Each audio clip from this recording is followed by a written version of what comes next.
بسم اللہ الرحمن الرحیم۔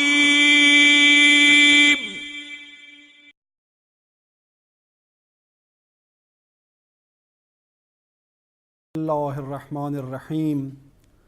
ومن الناس من یقول آمنا باللہ وبالیوم الآخر وما هم بمؤمنین یخادعون اللہ والذین آمنوا وما یخدعون الا انفسهم وما یشعرون۔ صدق اللہ العلی العظیم۔ گزشتہ دروس میں ہم 3 گروہوں میں سے پہلے 2 گروہوں کی خصوصیات بیان کر چکے ہیں۔ ہم نے یہ بیان کیا کہ دنیا میں جو بھی تحریک اٹھتی ہے اس تحریک کو 3 قسم کے لوگوں کا معاشرے میں سامنا کرنا پڑتا ہے۔ ایک وہ جو ذہنی لحاظ سے، فکری لحاظ سے، نظریاتی لحاظ سے اس تحریک کے ساتھ پوری طرح سے ہم آہنگ ہوتے ہیں، اس کے پیغام کو قبول کرنے کے لیے تیار ہوتے ہیں۔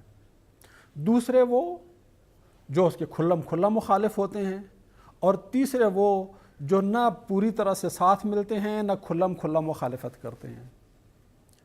پہلے 2 گروہوں کی خصوصیات سورہ بقرہ کی پہلی 7 آیات میں بیان ہو چکی ہیں۔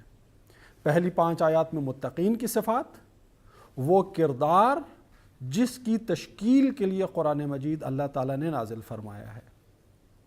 پہلی 5 آیات میں متقین کی خصوصیات بیان کی گئیں۔ اس کے بعد 2 آیات میں ان لوگوں کی خصوصیات بیان کی گئیں جنہوں نے نہیں مانا اور کھلم کھلا نہیں مانا اور ڈٹے رہے مخالفت کے اوپر کھلم کھلا۔ اب آیت نمبر 7 سے لے کر آیت نمبر 20 تک 13 آیات میں تیسرے گروہ کی خصوصیات کو بیان کیا جا رہا ہے۔ اس تیسرے گروہ کو عام طور پہ منافق کا نام دیا جاتا ہے۔ ان کی پہلی خصوصیت کیا بیان کی جا رہی ہے؟ اس سے پہلے کہ ہم اس کی خصوصیات میں آئیں، تھوڑا سا لفظ منافق کی وضاحت کر دینا مناسب ہوگا۔ منافق عربی زبان کے ایک اور لفظ نفق سے نکلا ہے۔ نفق عربی زبان میں کہتے ہیں سرنگ کو، جسے انگریزی میں ٹنل کہتے ہیں۔ اس کے 2 رخ ہوتے ہیں، اس کے 2 منہ ہوتے ہیں، اس کی 2 اوپننگز ہوتی ہیں۔ منافق کو اس لیے منافق کہا جاتا ہے کہ یہ در حقیقت ایک سرنگ میں رہنے والا شخص ہوتا ہے، یہ ٹنل میں رہنے والے افراد پر مشتمل ایک طبقہ ہوتا ہے۔ اس ٹنل اور اس سرنگ کا ایک سرا کھلتا ہے اہل ایمان کی طرف اور دوسرا سرا کھلتا ہے کفر اور اہل کفر کی طرف۔ جب ان کے مفادات کا تقاضا ہوتا ہے ایمان والوں کے ساتھ مل جائیں تو یہ ایمان والی سائٹ پہ نکل جاتے ہیں، جب ان کے مفادات کا تقاضا ہوتا ہے کہ کفر اور اہل کفر کے ساتھ مل جائیں تو یہ دوسری طرف چلے جاتے ہیں۔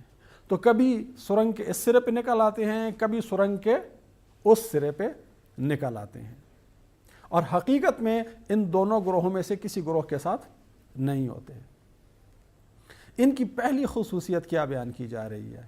وَمِنَ النَّاسِ مَن يَقُولُ آمَنَّا بِاللَّهِ وَبِالْيَوْمِ الْآخِرِ وَمَا هُمْ بِمُؤْمِنِينَ۔ لوگوں میں سے کچھ ایسے ہیں جو کہتے ہیں، دعویٰ کرتے ہیں کہ ہم اللہ اور آخرت کے دن پر ایمان لے آئے۔ وَمِنَ النَّاسِ مَن يَقُولُ آمَنَّا بِاللَّهِ وَبِالْيَوْمِ الْآخِرِ، ہم اللہ پر بھی ایمان لے آئے، آخرت پر بھی ایمان لے آئے۔ وَمَا هُمْ بِمُؤْمِنِينَ، لیکن حقیقت یہ ہے کہ یہ لوگ مومن نہیں ہیں، یعنی نہ یہ اللہ پر ایمان رکھتے ہیں نہ آخرت پر ایمان رکھتے ہیں۔ اس آیت کی روشنی میں ہمیں اپنے کردار کا جائزہ لینا ہے۔ بنیادی طور پر ہم جو بھی قرآن شریف کی آیت پڑھتے ہیں، قرآن شریف کے جس بھی حصے کی تلاوت کرتے ہیں، بنیادی طور پر ہمارا فرض یہ ہے کہ ہم اس آیت کے یا آیات کے ان گروہ کے آئینے میں اپنے آپ کا تجزیہ کریں، اپنے آپ کا جائزہ لیں کہ ان آیات میں جو کچھ بیان کیا جا رہا ہے وہ ہمارے اوپر منطبق ہو رہا ہے یا نہیں ہو رہا ہے۔